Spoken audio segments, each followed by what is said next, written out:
The morning had barely started when the heaviness of the day already pressed down on me.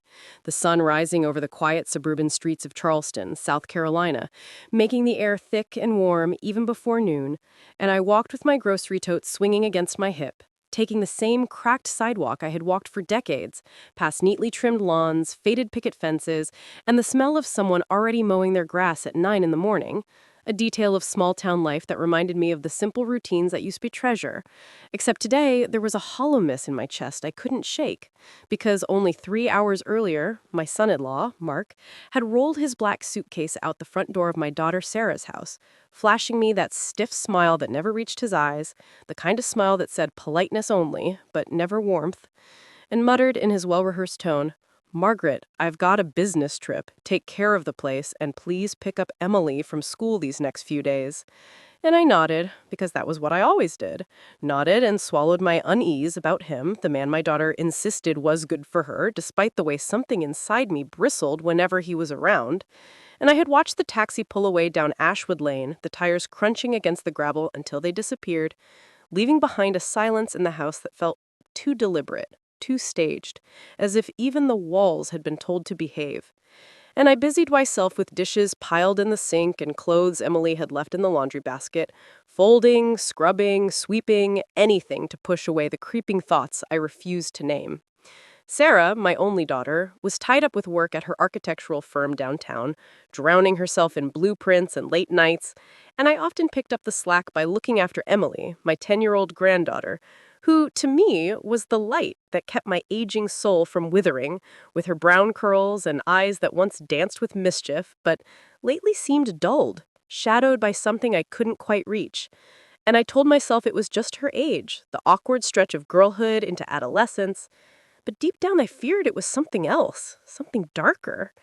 And when the afternoon heat thickened and the cicadas began their endless chant from the trees, I took my tote again and walked the 3 blocks to Jefferson Elementary, weaving into the crowd of parents pressed against the tall chain-link fence, the chatter and laughter of children bubbling like a fountain, parents smiling with pride as they greeted their kids, report cards and drawings clutched in little hands, and I scanned the wave of bright backpacks and swinging ponytails, searching, waiting, but she didn't appear until nearly everyone else had gone, shuffling through the gate with her head bowed so low I thought she might collapse under the weight of her backpack, dragging her feet as though she had stones tied to her shoes.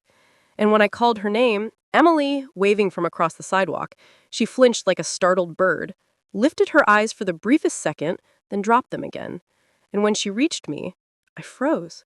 Her face was pale, her cheeks streaked, and her eyes swollen from crying, and gone was the spark that usually leapt out when she saw me, replaced instead by something that looked like exhaustion mixed with fear. And my heart twisted violently in my chest, forcing me to crouch down and whisper, "Honey, what happened at school? Did someone hurt you?" But she only shook her head, lips clamped shut, her small cold hand slipping into mine as if begging me to stop asking. So I swallowed my questions, gripping her hand tighter as I guided her onto the city bus, where she sat pressed against me, hugging her backpack like it was the only thing tethering her to safety, refusing to speak, staring down at the grimy floor of the bus, and I felt the dread crawl higher and higher, an iron weight pressing down on my lungs, because I knew in my bones something terrible was happening, something she didn't know how to put into words. And when we got back to Sarah's house, the door clicking shut behind us, I tried to coax her into the kitchen, offering her milk and cookies, the same trick that worked when she was a little girl. But she just sat at the dining table staring at nothing, knuckles white around the straps of her backpack, her lips trembling. And then suddenly, like a dam bursting, she whispered in a voice that cracked, "Grandma, please take me away from here. I'm scared of Dad." And my blood froze because Dad was what she called Mark, her stepfather. And the way she said it, trembling, desperate, shattered me in ways I can't explain because no 10-year-old should say words like that. No child should look at the person meant to protect them with fear so raw.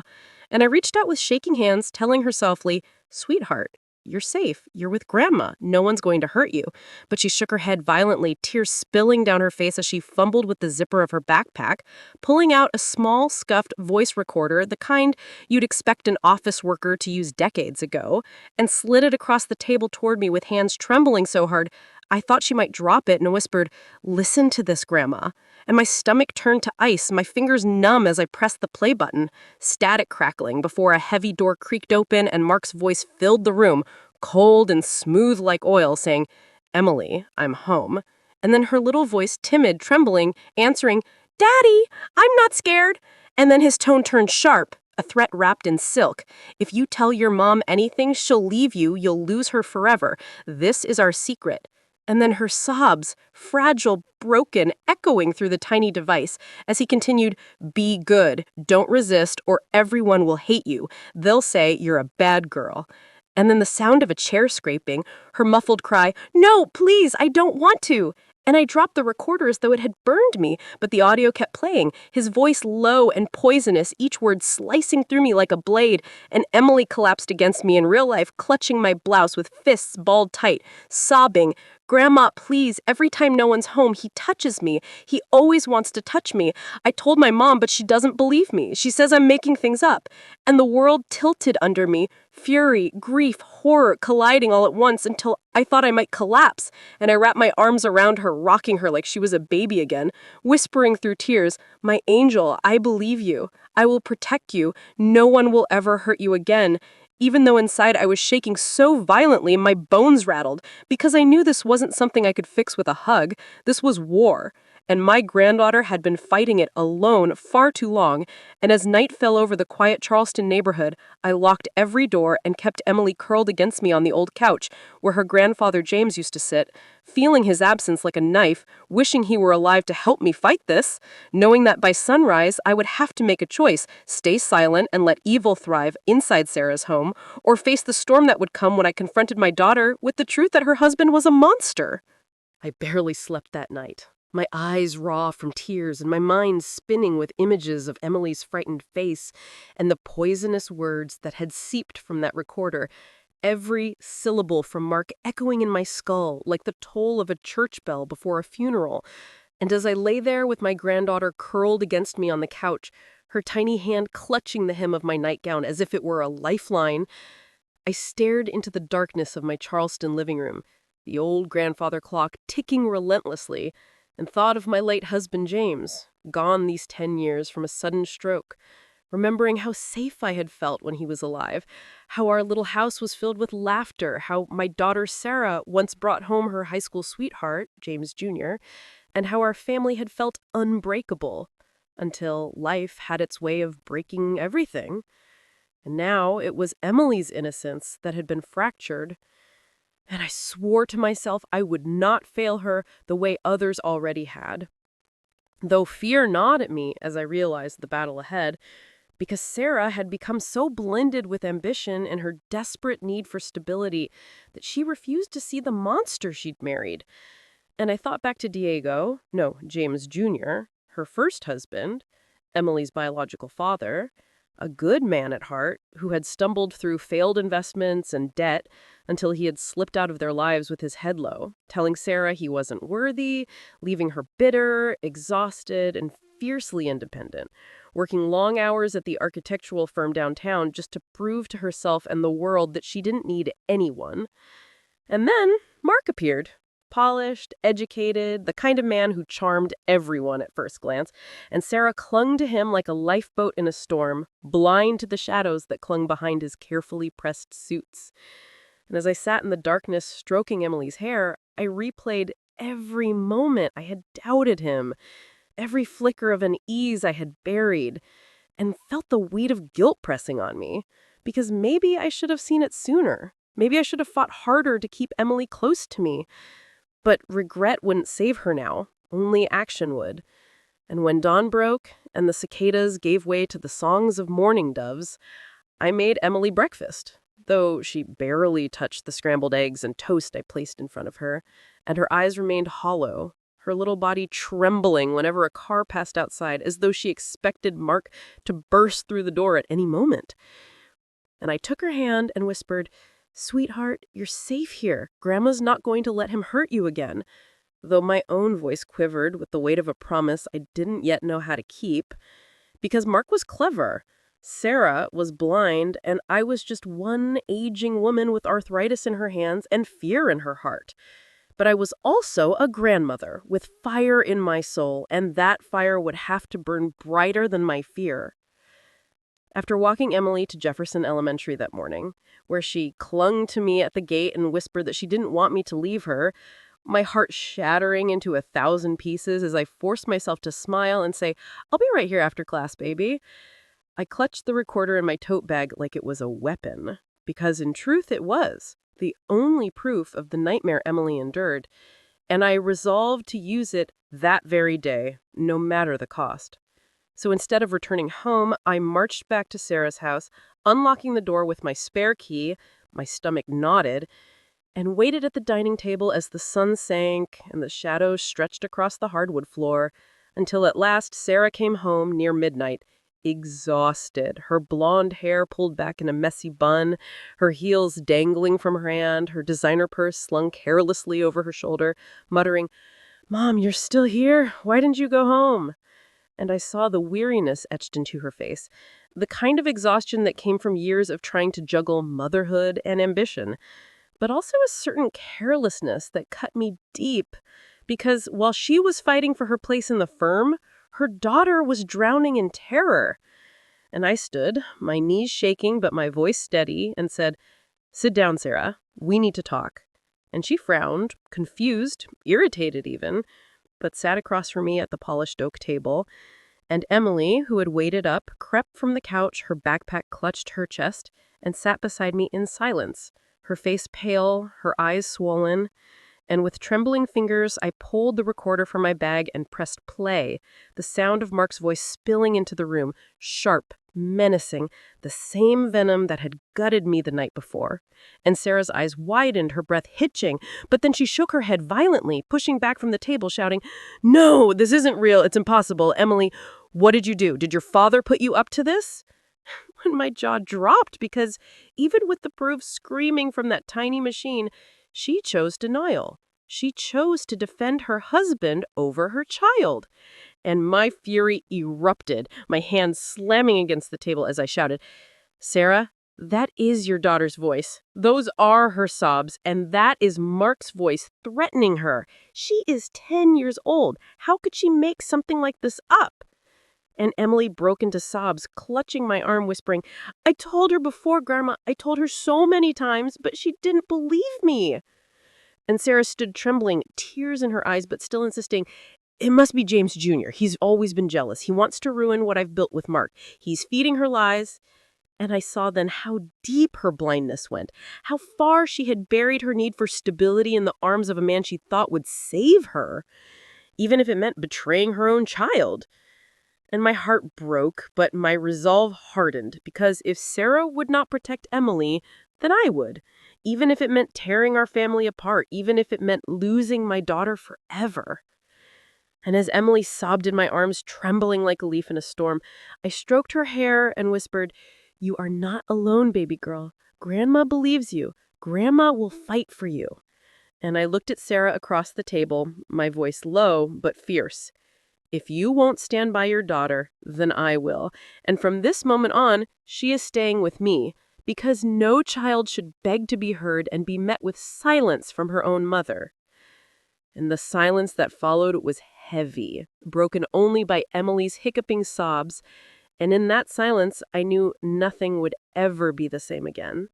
That night, after the confrontation, I lay awake in my small Charleston house, Emily curled against me in the old wooden bed where her grandfather James and I once slept side by side for decades, and I stared at the cracked ceiling paint while the chorus of cicadas droned outside, thinking of how my life had once been filled with simple joys: a husband who built birdhouses in the garage, a daughter whose laughter used to echo through the halls, and a granddaughter whose smile was the closest thing to sunlight I'd ever seen.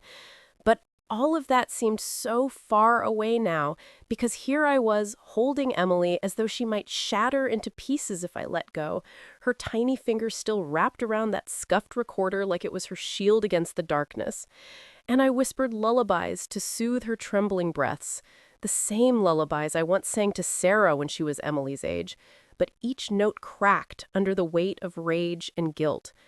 And in the silence between verses, my mind spun back through the years, remembering the day James died of that sudden stroke 10 years earlier, leaving me with a house full of memories and an emptiness that nothing could fill. How Sarah had been crushed but tried to be strong, marrying James Jr., a good-hearted young man who worked hard, but whose dreams of financial success crumbled in the grip of bad investments and worse friends, and how the creditors came knocking at their door in Colombia, their shouts echoing down the street until Sarah could no longer stand the humiliation, and James Jr. left, ashamed and broken, insisting he didn't deserve her, leaving her to raise Emily alone. And I remembered that night as if it were carved into stone. The ways Sarah sobbed on my porch, clutching baby Emily, saying she would never forgive James Jr. for walking away. And how I wrapped her in my arms and promised I'd help her carry the weight. And I did, watching Emily grow, watching her eyes light up every time James Jr. managed to sneak a visit from afar, hiding behind trees just to see his little girl play in the yard. And I ached for the man, even as I resented him, because he loved his daughter, but lacked the courage to fight for her. And into that void stepped Mark, the polished stranger Sarah met at a corporate gala. His suit crisp, his charm effortless, his promises intoxicating to a woman who had been burned and battered by disappointment. And I wanted to trust him too, wanted to believe my daughter had finally found someone who could love both her and Emily with patience and devotion. But something about his smiles always felt thin, his eyes calculating, even when his words dripped sweetness. Yet I held my tongue because Sarah was glowing again, her career soaring, her life seemingly back on track, and I told myself Emily would adjust. Though every time I saw her shrink into herself when Mark was near, every time her voice grew quieter, I felt the unease deep in my bones. And now that unease had exploded into horror, the recorder's cruel evidence seared into my memory forever. And I swore to myself that James Jr.'s absence and Sarah's blindness would not doom Emily to suffer alone anymore, because I would be the one to carry her pain if I had to fight tooth and nail against anyone who dared to silence her. As the days passed, I created a new routine. Walking Emily to Jefferson Elementary each morning, sitting on the porch with sweet tea in hand until dismissal time, then bringing her back to my house where she would curl up with the old quilt her grandfather loved. And though I tried to make things feel normal, cooking mac and cheese, telling silly stories about how Sarah once set off the smoke alarm baking cookies, Emily's eyes stayed haunted, her voice hesitant. And at night, she clutched the quilt and whispered in the dark, "Grandma, if he finds out I told you, he'll be so mad. He said Mom will hate me forever." And I would pull her closer, stroking her curls, whispering, "Your mom loves you even if she's too blind to show it, and Grandma will never stop loving you." Though in my heart, I felt the bitter sting of truth. Sarah had chosen Mark over her daughter, and I didn't know if she could ever come back from that choice. But I knew one thing. Emily's healing had to come first, even if it meant tearing open old wounds. And so one afternoon, when the cicadas sang louder than usual and Emily napped on the couch, I unlocked the little tin box where I had hidden the recorder and played it again, forcing myself to endure every sickening second so that I could etch it into memory. Because soon I would have to bring it beyond the walls of my home, to doctors, to the law, to anyone who could help me prove that my granddaughter wasn't lying, that she wasn't just a child craving attention, but a victim crying for justice. And as I sat there shaking, I remembered the night years ago when James Jr. sat on my porch with red eyes, whispering to me, "If anything ever happens, promise me you'll protect Emily." And I had brushed it off then, thinking he was just weighed down by guilt and drink. But now I understood that even in his weakness, he saw the truth long before any of us did. And I silently promised him, through the veil of memory, that I would not fail again, that I would guard his daughter with every ounce of strength left in my body, even if it meant going to war with my own flesh and blood, because in the end, silence was as deadly as the monster who hurt her, and I would not let silence win. The day I finally decided to confront Sarah again, the Charleston sky was heavy with gray clouds, pressing low as though the heavens themselves carried the same weight that had been crushing my chest since Emily whispered her secret into my arms, and I spent the morning pacing the creaky hardwood of my living room, the recorder burning a hole in my tote bag like a live grenade, knowing that as long as it sat there untouched, the truth could still be denied, still be called a lie, but once I forced Sarah to listen, there would be no turning back, no pretending her perfect suburban life was intact, and as Emily sat on the couch, quietly coloring in one of her worn notebooks, her shoulders hunched and her lips trembling every time she glanced at me, I whispered to myself that it was time. It had to be today.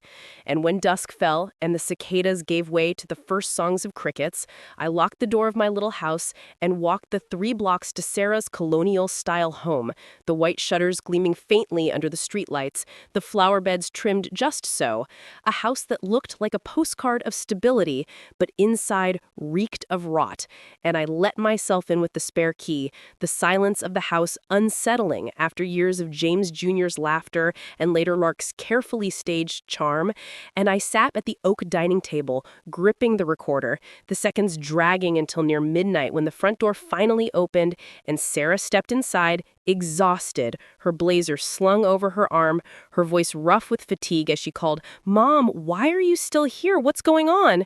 And before I could answer, Emily appeared from the hallway, clutching her backpack to her chest as if it were armor, and I said firmly, "Sit down, Sarah, this can't mate." And though she frowned and muttered about her long day, she sat across from me, rubbing her temples, and with a trembling hand I placed the recorder on the table and pressed play, letting the static fill the air before Mark's venomous voice seeped out. "Emily, if you tell your mom, she'll leave you. You'll lose her forever," followed by Emily's fragile sobs, and the sound seemed to drain the blood from Sarah's face, her eyes wide and glassy, her mouth parting in disbelief, and for a flicker I thought she understood, thought her mother's instinct would finally rip through the denial and shield her daughter, but then her face twisted, her jaw set, and she shoved back her chair shouting, "No, this is fake, it has to be. Emily, what did your father do? Did James Jr. put you up to this? He's jealous. He's always wanted to ruin my happiness."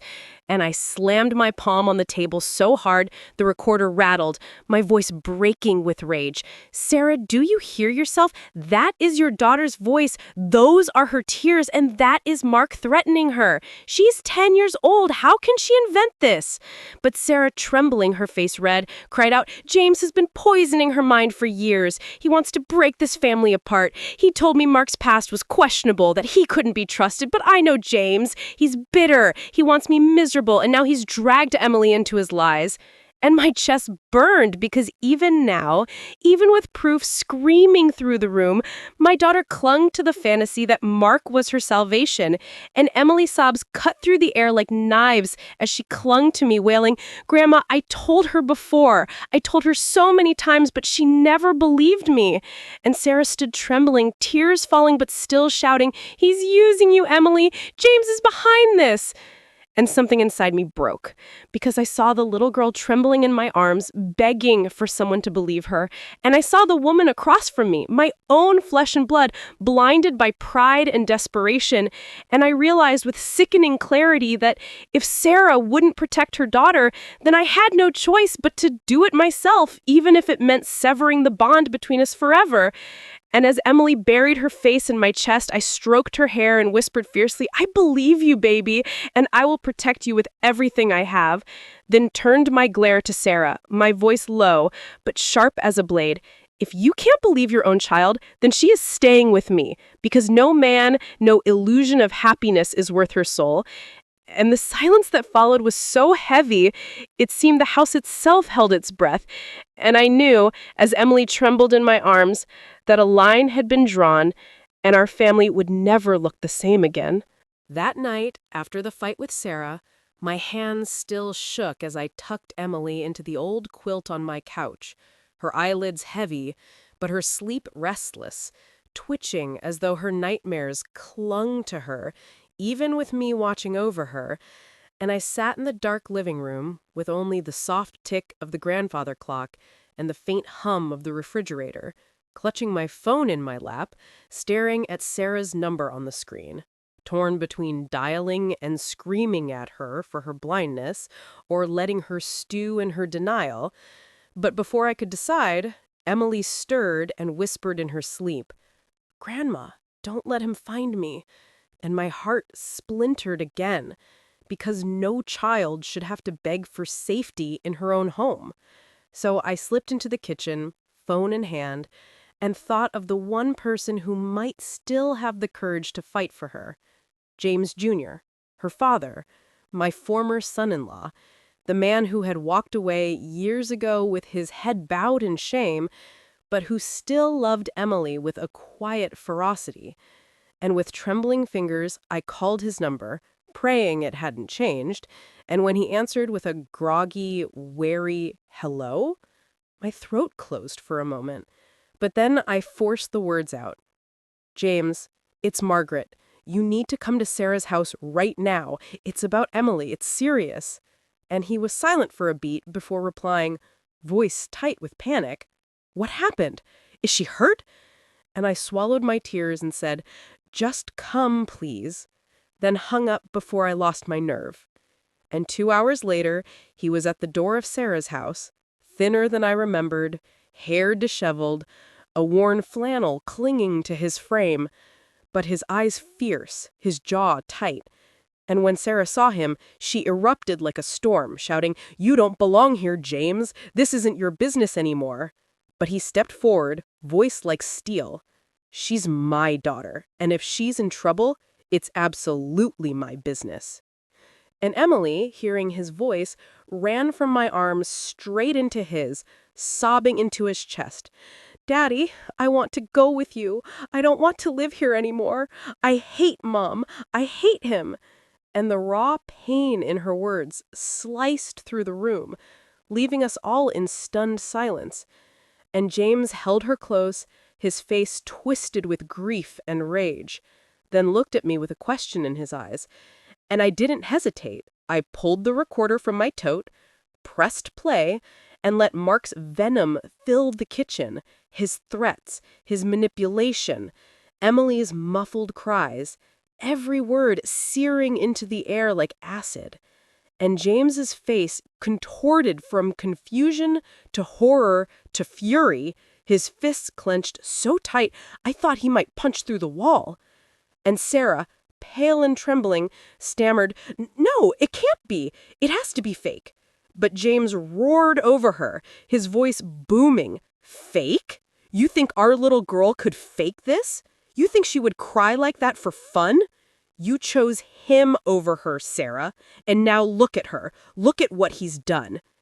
And Sarah crumbled against the counter, sobbing, her hands over her face, whispering, "I didn't know. I didn't see." But Emily was already trembling in James's arms, whispering, "Daddy, please don't leave me again." And he kissed her forehead and swore, "I'm not going anywhere this time, baby girl," his voice shaking with emotion.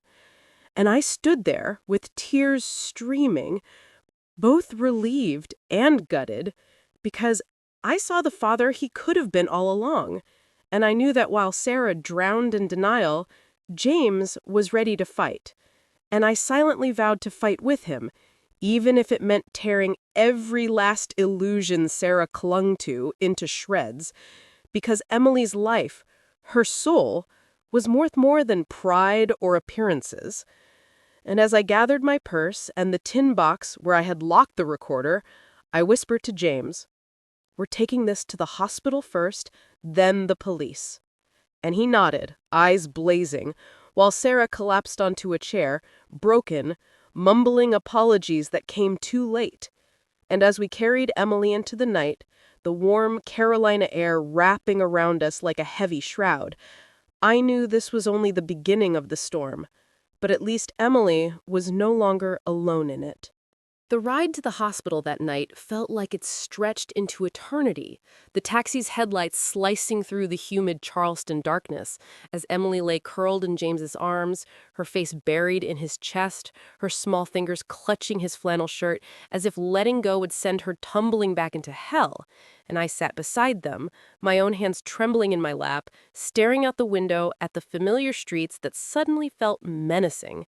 Every porch light and mailbox shadow reminding me that monsters could hide in the neatest houses, the ones with trimmed hedges and perfect shutters, while Sarah sat up front in silence, her head bowed, fingers twisting together until her knuckles turned white, and the driver, sensing the tension, didn't utter a word as he pulled us into the bright wash of the ER entrance, where the sterile smell of disinfectant hit us the moment the sliding doors opened.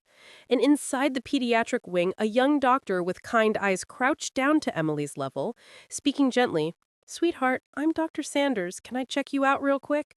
But Emily flinched and buried her face deeper into James's chest, whispering, "No men, please." And my heart cracked at the raw fear in her voice. So I knelt beside her, brushing her curls back, whispering, "It's okay, baby. Grandma's right here. No one will hurt you. He just wants to make sure you're safe." And after a long pause, she nodded faintly, letting James set her down on the exam table, though she kept her fists balled, trembling as if bracing for pain. And I held her hand as Dr. Sanders checked her gently, explaining each step in soft tones. But the look in his eyes as he examined her told me what my soul already feared. And later in the hallway, his voice was low, grave. "She shows signs of trauma, both physical and psychological. This is very serious. She'll need counseling, long-term support, and right now she needs to feel protected. I strongly recommend contacting the authorities immediately." And my knees buckled, but James caught me by the elbow, his face pale but burning with fury, and whispered, "We'll do whatever it takes." While Sarah, standing behind us, pressed her hand over her mouth as if she had finally realized this was no lie, no invention, her eyes red with shame, but I had no space left for her guilt, not while Emily needed strength. So when the doctor stepped away, I pulled the recorder from my tote and pressed it into his hand, whispering, "You should hear this." And his face tightened as Mark's voice hissed from the tiny speaker, filling the sterile hallway with venom. And when the recording ended, Dr. Sanders nodded sharply, scribbling notes, saying, "This will help, but law enforcement must be involved tonight." And so, after Emily was settled with a blanket and a nurse at her side, James and I walked with heavy steps into the police station just a few blocks away, the smell of old coffee and paper filling the air, where a stern female officer with dark hair pulled back greeted us, listened intently as I recounted every detail: Emily's fear, the recorder, Sarah's denial, my voice trembling but firm, while James added with raw honesty that he had given Emily the recorder weeks ago when she had whispered she was afraid, telling her to use it if she ever felt in danger. And the officer's eyes softened, but her jaw hardened as she said, "You both did the right thing. We'll take it from here." And she led Emily into a private room with a social worker, who bent down and spoke to her in a soothing voice. And Emily looked back at me, her eyes wide, silently begging me not to leave. So I kissed her forehead and promised, "Grandma's right outside," and sat in the hard plastic chair with James pacing beside me, his fists clenched, while Sarah sat across the room with tears streaming, whispering, "God forgive me, I didn't believe her." And though part of me wanted to scream at her, I bit my tongue because tonight wasn't about punishing Sarah. It was about protecting Emily. And when the officers replayed the recording in their evidence room, the air turned colder, every word of Mark's voice dripping evil into the walls. And one broad-shouldered sergeant stood, his face grim, declaring, "We'll issue a warrant immediately. This man won't slip away." And for the first time in days, I felt a sliver of relief, a breath of justice forming, though my chest still ached knowing Emily's wounds went deeper than any sentence could heal. And as we left the station near dawn, a patrol car followed us back to my little house, headlights cutting the morning mist, and I tucked Emily into my couch again, brushing her curls back as she whispered in her sleep, "Grandma, don't let him find me." The morning after the police swore they would act, I brewed coffee in my old percolator while Emily slept curled under James's flannel jacket on my couch, her small frame still trembling even in sleep, and I sat at the kitchen table staring at the tin box where I had locked the recorder away, thinking how strange it was that such a tiny object carried the power to shatter an entire family and expose the monster behind a neatly pressed suit. And as the sun broke through the blinds, Sarah knocked softly at my door, her eyes swollen, her posture slumped, whispering, "Mom, can I see her?" But before I could answer, James, who had spent the night pacing like a caged animal, stepped into the doorway, his voice low and sharp.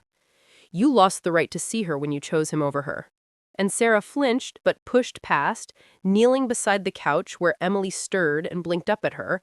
And for a moment I saw the ghost of the bond they once had, mother and daughter. But then Emily's lip trembled and she whispered, "Don't let him come back, Mommy." And Sarah broke, sobbing, clutching Emily's hand, begging, "I swear, baby, I didn't know. I was blind. Please forgive me." But Emily turned away, burying her face against the couch cushion, and the silence between them was more painful than any scream. And I put a hand on Sarah's shoulder and said firmly, "This isn't about your guilt right now. It's about her healing. And if you truly love her, you'll accept that she needs distance until she feels safe."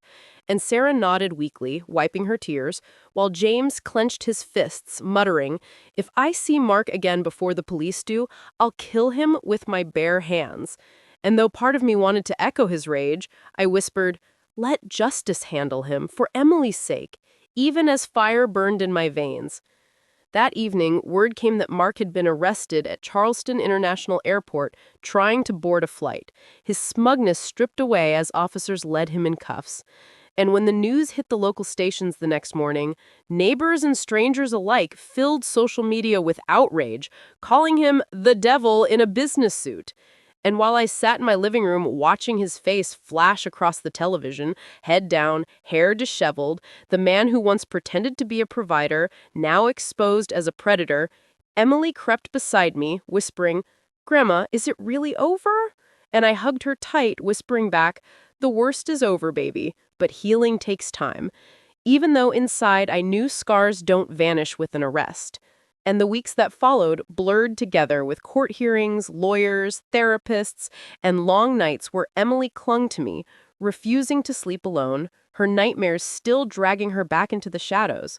But little by little, light returned.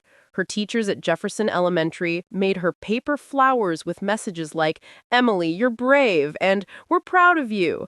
Her classmates drew pictures of suns and rainbows and slipped them into her backpack, and she would bring them home, her eyes flickering with cautious joy, taping them to the fridge as though each one was a piece of armor against the darkness.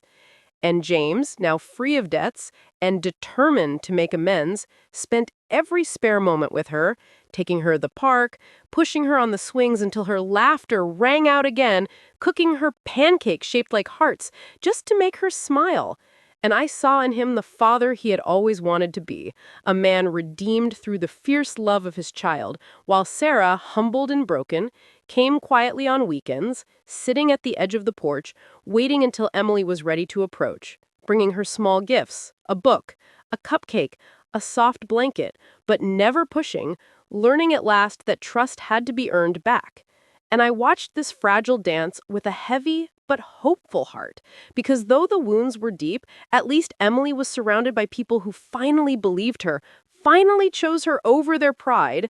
And on warm afternoons when I sat on the porch sipping sweet tea, listening to Emily's laughter drift across the yard as she chased fireflies with James, I whispered to the memory of my husband, James Sr. I kept my promise, love. I protected her. I made sure she wasn't alone. And though the path ahead was long, I felt certain that as long as I had breath left in my body, Emily would never again have to beg for someone to hear her cries in the dark. The months that followed Mark's arrest were a blur of court dates, therapy appointments, and long nights where Emily would sometimes wake up screaming, her little body drenched in sweat, clutching at my arm as if she feared I would vanish too. And I would hold her tight, whispering prayers into her curls until her sobs quieted, knowing that healing wasn't measured in days or weeks, but in slow, fragile steps. And when the trial finally began, the courthouse in downtown Charleston buzzed with reporters, neighbors, and strangers who had heard about the case on the news. The man once praised as a successful financial advisor, now paraded in an orange jumpsuit, his smug confidence gone, his eyes downcast, and I sat in the front row with Emily's hand gripping mine, James on her other side, while Sarah sat a few rows back, her shoulders hunched as if the weight of shame kept her from lifting her head. And when the prosecutor played the recording aloud, Mark's voice hissing threats, Emily's small cries echoing through the courtroom, the entire room froze, jaws clenched, eyes wide with disgust, and whispers rippled through the crowd like a storm. And I glanced at Emily, tears streaking her cheeks, but her gaze steady, her hand trembling in mine but not pulling away. And I realized she was braver than anyone in that room. And when the doctor testified about the trauma she had endured, his words clinical yet heavy with compassion, I bit my lips so hard I tasted blood, forcing myself not to cry, because I had to be the rock she leaned on, not the storm she drowned in. And when the judge finally delivered the sentence, decades behind bars, no chance of early release, the courtroom erupted in murmurs of relief, even applause. And outside on the courthouse steps, people shouted for justice, some throwing rotten fruit at the transport van as Mark was driven away, their voices a chorus of rage and vindication. And though part of me felt satisfaction, a deep ache lingered, because no sentence, no matter how severe, could erase the nights Emily spent in fear. No prison walls could undo the silence of a mother who refused to believe. And I knew the road ahead would still be uphill, but at least the monster was caged and Emily was free to heal. Life slowly took on new rhythms after that. My little house on Ashwood Lane, no longer empty, but filled again with the sound of a child's laughter, the smell of pancakes on Saturday mornings, the clutter of crayons and notebooks on the coffee table. And I found myself smiling again when Emily ran barefoot through the yard chasing fireflies, her giggles like tiny bells, or when James sat with her at the kitchen table helping with homework, his brow furrowed in mock seriousness, until she burst out laughing. And Sarah, humbled and quieter, began showing up on Sundays with homemade casseroles or small gifts, sitting on the porch steps until Emily invited her in. Their bond fragile, but slowly mending, though I knew trust wasn't a gift to be demanded, but one to be rebuilt brick by brick. And sometimes I would catch Sarah watching Emily with tears in her eyes, whispering, "I'm sorry, baby. I'll spend the rest of my life making it right." And Emily, still guarded, would nod, but not always speak. And I let it be, because healing had its own pace. Neighbors, who once whispered behind curtains, now came forward with kindness. Teachers bringing over baked goods, church friends offering prayers, even strangers sending letters of support addressed simply to the brave little girl in Charleston. And Emily would read them aloud, her voice tentative at first, then stronger, and tape the ones she liked best to her bedroom wall like medals of honor. And I saw her begin to bloom again, fragile but resilient, like a flower growing through cracked concrete. One evening, months after the trial, I sat on the porch rocking in James's old chair, the summer air heavy with honeysuckle, watching Emily chase the last fireflies of dusk, her laughter carrying through the yard, and I thought of all we had endured, all we had lost, and all we had saved, and I whispered to myself, never again will her voice go unheard. Because if there was one truth carved into my soul, it was this. Children's voices are not inventions, their fears are not games, and the cost of silence is too high. And I thought of Sarah's denial, Mark's betrayal, James's redemption, and my own vow as a grandmother, and I realized the lesson stretched far beyond our little family. How many other Emilys cried in silence each night? How many other mothers turned away out of pride or fear? How many monsters wore pressed suits and polite smiles while darkness lurked underneath? And I prayed that whoever heard our story would pause, listen, and believe. Because in the end, the difference between despair and hope can be just one person who chooses to say, "I believe you." And as Emily ran back to me, breathless, holding a jar glowing with fireflies, her smile brighter than the lights inside, I pulled her into my arms, kissed her forehead, and thought to James Sr., gone too soon, and whispered into the night, "I kept my promise, love. She's safe now." And with Emily's laughter echoing in my ears, I felt, for the first time in years, that maybe, just maybe, the darkness had finally loosened its grip on our family.